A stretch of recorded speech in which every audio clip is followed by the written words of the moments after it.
মালিনী, মালিনী সর্বনাশ হয়ে গেছে, সর্বনাশ হয়ে গেছে মালিনী, আমার সর্বনাশ হয়ে গেছে। কি হয়েছে মৈনাক? উফ, কিছু বলবে তো। আরে বাবা, অফিস থেকে ফেরা অবধি একই কথা বলে যাচ্ছ। বলে আর কি হবে, তুমি তো আর ভগবান না যে আমার সব প্রবলেম সলভ করে দেবে। প্রবলেম সলভ করতে পারবো কি পারবো না সেটা পরের কথা, আগে সমস্যাটা তো শুনি।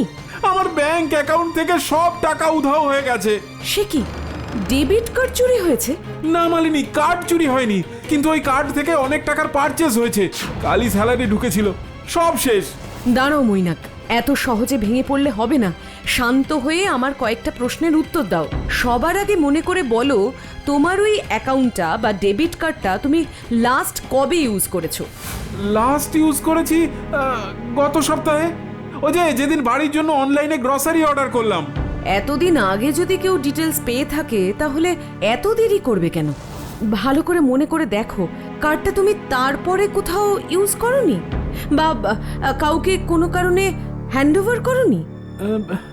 হ্যাঁ হ্যাঁ করেছি তো, আজ দুপুরেই করেছি।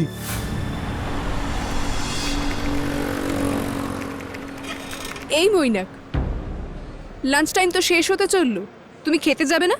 না গো, অনেকগুলো কাজ পেন্ডিং পড়ে আছে, আজ কমপ্লিট করতেই হবে, খেতে গেলে দেরি হয়ে যাবে।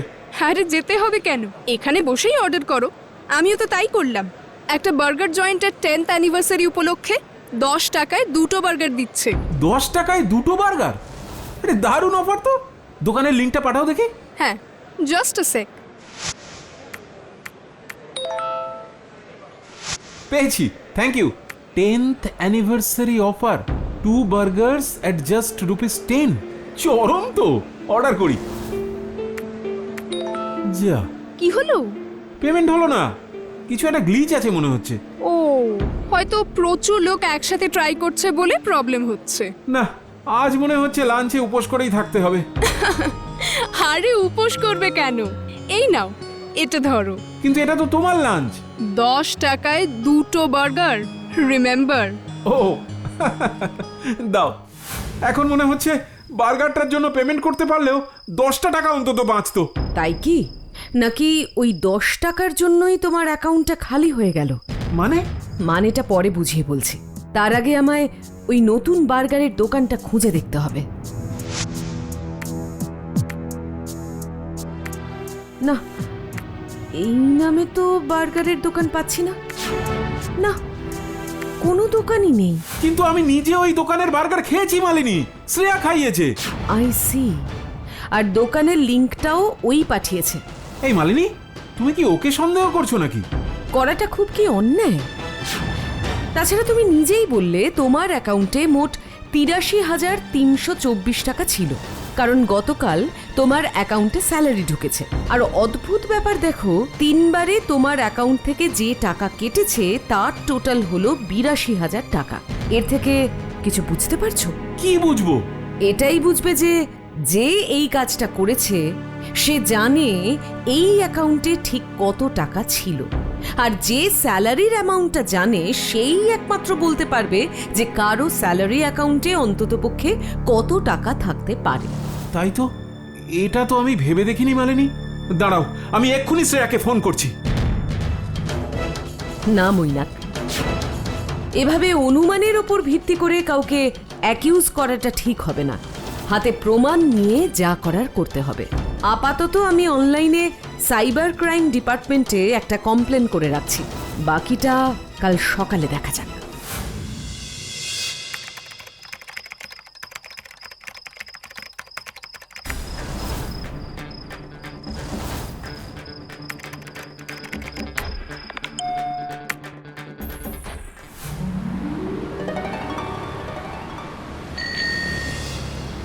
এই মালিনী, তুমিও তাড়াতাড়ি খেয়ে নাও, থানা থেকে হয়ে আমায় আবার অফিসে যেতে হবে তো। কালও যদি বাড়ির খাবার খেতে তাহলে এই কেলেঙ্কারিটা হতো না, কিন্তু না, তোমার তো আবার সবকিছুতেই অনলাইন লাগে। এবার বুঝলে তো কেন আমি অনলাইনে কেনাকাটার বিরোধিতা করি? আহ বাবা, এমনিতেই আমার মাথা খারাপ হয়ে যাচ্ছে, তার মধ্যে তুমি আবার সেই কচকচানি শুরু করলে। আহ মৈনাক, কি হচ্ছেটা কি? তুমি বাবার সাথে এভাবে কথা বলছো কেন? বাবা তো ভুল কিছু বলেননি। অনলাইনে কোনো কেনাকাটার সময় বাড়তি কিছু সাবধানতার কথা মাথায় রাখতে হয়, এটা তো ঠিকই। দেখছিস তো, এবার বৌমাও বলছে। বলছি, কিন্তু বাবা, এই অসুবিধেগুলো থাকলেও অনলাইন কেনাকাটার যে অনেক সুবিধেও আছে সেটা তো আপনি আগেই দেখেছেন। সেটা মানছি বৌমা, কিন্তু এই অনলাইনে কেনাকাটা হওয়ায় পাড়ার ছোট ছোট দোকানদাররা কত সমস্যায় পড়েছে বলতো। এখন সবাই ঘরে বসে বসেই অর্ডার করে, সবার ডেলিভারি চার্জ দেওয়ার টাকা আছে, কিন্তু দোকানে যাওয়ার মতো সময় নেই। তাহলে এই দোকানদারগুলোর এখন চলবে কি করে? বাবা, ছোট ব্যবসায়ীদের জন্য আপনার চিন্তাটা খুবই যুক্তিসঙ্গত, কিন্তু যুগের সাথে তো তাল মিলিয়ে চলতেই হবে, না হলে তো পিছিয়ে পড়তেই হবে। এটাই তো কালের নিয়ম। আমি আপনি মিলে তো সেটা আর বদলাতে পারবো না। এখন তো বহু ছোট ছোট দোকানও হোম ডেলিভারি চালু করেছে, চাইলে সেভাবেও তো জিনিস কেনা যায়। আর এই অনলাইন অ্যাপের জন্য আরো কত গরিব মানুষ যে কাজের সুযোগ পাচ্ছে সেটাও একবার ভাবুন। আরে শুধু কি তাই, দোকান বাজার করতে গেলে পাড়ার মানুষের সঙ্গে দেখা সাক্ষাৎ হয়, কথাবার্তা হয়, মনটা ভালো থাকে। হ্যাঁ, এটা কিন্তু আপনি খুব দামি কথা বলেছেন। এটা একটা জেনুইন কনসার্ন। আর সত্যি বলতে এই আড্ডা গল্পের কোনো সাবস্টিটিউটও হয় না। তাহলে কি করা যায়? এই মালিনী, তুমিও বাবার কথায় সায় দিচ্ছ? এক্ষুনি আবার বাজার যাওয়ার কথা বলবে না কিন্তু। যেটা ঠিক সেটা তো মানতেই হবে। তাহলে একটা কাজ করা যাক, কাল থেকে বরং আপনি মর্নিং ওয়াক করতে যাওয়ার সময় ফলমূল, দুধ, পাউরুটি এসব টুকটাক জিনিস, বা যা বেশি ভারীও হবে না আবার টাটকা টাটকা খাওয়া উচিত, সেসব জিনিস কিনে আনবেন। আর মাছ মাংস সপ্তাহে একদিন বাজার থেকে কিনবো, মৈনাককে সাথে নিয়ে। বাকি ভারী ভারী সব জিনিসপত্র কিন্তু অনলাইনে আসবে, মনে থাকবে তো? হ্যাঁ, এটা ভালো ব্যবস্থা। সাপও মরবে, লাঠিও ভাঙবে না। শোনো মালিনী, এবার আমার কেসটা সলভ করবে, চলো। এসব কেস এত সহজে সলভ হয় না, তবে রাজেশ যখন পার্সোনালি আমায় ফোন করেছে তখন আমি যতটা সম্ভব আপনাকে সাহায্য করার চেষ্টা করব। Thank you officer. আমার একটা ব্যাপারে খটকা লাগছে। আপনি তো কমপ্লেন কপিটাতে দেখেছেন যে মোট 3 বারই টাকা ডিডাক্ট হয়েছে। এর প্রত্যেকটা টাকা কাটার নোটিফিকেশন ব্যাংকের তরফ থেকে পাঠানো হয়েছে, কিন্তু টাকা কাটার আগে যে ওটিপিটা চাওয়া হয় সেটা চাওয়া হয়নি। এটা কি করে সম্ভব? এটা সম্ভব। আসলে ব্যাংক কাস্টমারদের সুবিধার জন্য তাদের অনলাইন ট্রানজাকশনের ক্ষেত্রে বেশ কিছু ফিচার দিয়েছে, যেগুলো আমরা অনেক সময় না জেনেই অ্যাভেল করি। ওটিপি ফ্রি ট্রানজাকশনও এরকম একটা ডিফল্ট ফিচার। এতে ইন্টারন্যাশনাল কোনো প্রোডাক্ট কিনলে ওটিপি চাওয়া হয় না। এটা তো সাংঘাতিক ফিচার। হ্যাঁ, তাই সবার আগে অনলাইনে ম্যানুয়ালি এই ফিচারটা অফ করতেই হবে। আচ্ছা অফিসার, এই 3 বার যে টাকাটা কেটেছে সেটা দিয়ে কি কেনা হয়েছে একটু বলতে পারবেন? দেখুন ম্যাডাম, ফোনে আপনারা যে ডিডাকশন নোটিফিকেশনগুলো পেয়েছেন সেগুলো সবই থার্ড পার্টির কাছ থেকে, মানে টাকাটা ওদের ভায়া গেছে। কিন্তু কি প্রোডাক্ট কেনা হয়েছে, কোথা থেকে কেনা হয়েছে, সেটা জানতে গেলে বিজনেস আওয়ার স্টার্ট না হলে জানা পসিবল হবে না। তাহলে আমরা কি করে জানতে পারবো? আই হোপ আজ সন্ধ্যের মধ্যেই আপনি সব ডিটেলস পেয়ে যাবেন। Thank you officer. Hello hello officer, details পেলেন? সাইনা শর্মা, আপনি শিওর শ্রেয়া রয় নয়? স্ট্রেঞ্জ। কি বললে? সাইনা শর্মা? এই মালিনী, আমি তো এই নামে কারোকে চিনি না, কিন্তু তুমি যে বললে এটার পিছনে শ্রেয়ার হাত আছে। মনে হচ্ছে কেসটা অন্যদিকে টার্ন নেবে। আমার কষ্টের টাকাগুলো কোথায় উড়িয়েছে জানতে পারলে? পেরেছি। একটা বিদেশি স্কিন কেয়ার প্রোডাক্ট, একটা বিদেশি ঘড়ি, আর একটা বিদেশি ব্র্যান্ডের লেডিস হ্যান্ডব্যাগ। হ্যাঁ, শ্রেয়া খুব দামি দামি জিনিসপত্র কেনে, সেটা আমি জানি।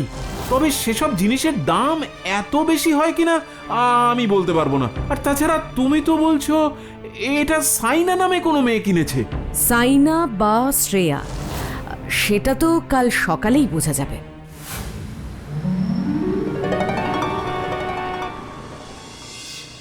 এ মালিনী, এটা কার বাড়ি? সাত সকালে তুমি আমায় এখানে নিয়ে এলে কেন? সাইনা শর্মা জিনিসগুলো কিনে যে ডেলিভারি অ্যাড্রেস দিয়েছিল এটা হলো সেই অ্যাড্রেস। সকাল সকাল এলাম যাতে কেউ কাজকর্মে বেরিয়ে যাওয়ার আগেই তাদের সঙ্গে মুখোমুখি মোকাবেলা করতে পারি। Let's go. আপনারা কাকে চাই? বাড়িতে সাই। ম্যাডামকে একটু ডেকে দিন। বলুন বিদেশ থেকে ডেলিভারি এসেছে। আচ্ছা, হ্যান্ডব্যাগটা এলো নাকি ঘড়িটা এলো? অ্যারেস্ট ওয়ারেন্টও আসতে পারে। মৈনাক, শ্রেয়া, তুমি তুমি আমার সাথে এটা করতে পারলে? আমি আমি তোমার সাথে কি করেছি? তুমি কি বলছো? আমি কিছুই বুঝতে পারছি না মৈনাক। বুঝতে তুমি ঠিকই পারছো, কিন্তু ভাবছো না বোঝার ভান করে থাকলে তুমি পার পেয়ে যাবে। কিন্তু সেটা হওয়ার নয় শ্রেয়া। আমরা যখন তোমার অপরাধের দুদিনের মধ্যে এখানে চলে এসেছি, তখন বুঝতেই হবে তুমি যতটা ভাবছো ক্রাইমটা ততটাও পারফেক্ট হয়নি। শোনো শ্রেয়া, এবার সব কথা সত্যি সত্যি স্বীকার করো, না হলে কিন্তু আমি তোমাকে অফিসের কিউবিকলের মধ্যে পুলিশ ডেকে অ্যারেস্ট করাবো। না, প্লিজ প্লিজ, না না। গত 3 বছর ধরে আমি আর মৈনাক একটা পজিশনের জন্য কম্পিট করছিলাম। সত্যি বলতে আমি ওর থেকে এগিয়েই ছিলাম, কিন্তু রেটিং দেওয়ার ঠিক আগে ভাইরাল ফিভারের জন্য 1 সপ্তাহ ছুটি নিয়েছিলাম বলে পজিশনটা মৈনাকের হাতে চলে যায়। ভীষণ রাগ হয়েছিল, মৈনাকের ওপর রিভেঞ্জ নিতে ইচ্ছে হলো। তাই সেদিন লাঞ্চের আগে এআই দিয়ে একটা ঝুটো অ্যাপ তৈরি করে মৈনাককে পাঠালাম। তার লিঙ্কটা ক্লিক করতেই ওর ফোনটাতে ভাইরাস ঢুকে যায়, আর তারপরে ও যখন ওর কার্ড ডিটেলস ইনপুট করে, সেগুলো সব আমার ফোনে সঙ্গে সঙ্গে চলে আসে। তারপরে অফিস থেকে বেরিয়ে বাড়িতে ফিরে বেশ কয়েকটা বিদেশি অনলাইন স্টোরে একসাথে লগ ইন করি, আর প্রায় একসাথেই 3টে প্রোডাক্ট কিনলাম, যাতে একটা নোটিফিকেশনের পরে কার্ডটা ও আর ব্লক করার চান্সই না পায়। ইয়েস। তার মানে মালিনীর কথাই সত্যি? ওই অ্যাপটা নকল ছিল, কিন্তু বার্গার তো তুমি পেয়েছিলে, আমাকেও খাইয়েছিলে। তোমার এতগুলো টাকা ওড়ানোর প্ল্যান করেছি, তোমার নিজের টাকায় একটা বার্গার খাওয়াতে পারবো না? তুমি সত্যি বোকা মইনা। না, ও বোকা না, ও তোমায় বিশ্বাস করেছিল। এনিওয়েজ, জেলে যাওয়ার জন্য রেডি হও। না প্লিজ, জেল না, আমার অন্যায় হয়ে গেছে। আমি প্রতিশোধে পাগল হয়ে গিয়েছিলাম। ছেড়ে দাও মালিনী, জেলে দিলে ওর ক্যারিয়ারটা শেষ হয়ে যাবে। Thank you Mainak, thank you. ওসব থ্যাংক ইউ লাগবে না, তুমি আমার টাকাটা ফেরত দাও, এক্ষুনি দাও। এখন আবার কে? হ্যালো, হ্যাঁ রে, বল। কি স্ট্রোক? মালিনী বৌদির এইরকম সব ইন্টারেস্টিং গল্প পেতে সাবস্ক্রাইব করুন অ্যানিম্যাট্রিক্স ডিজিটাল।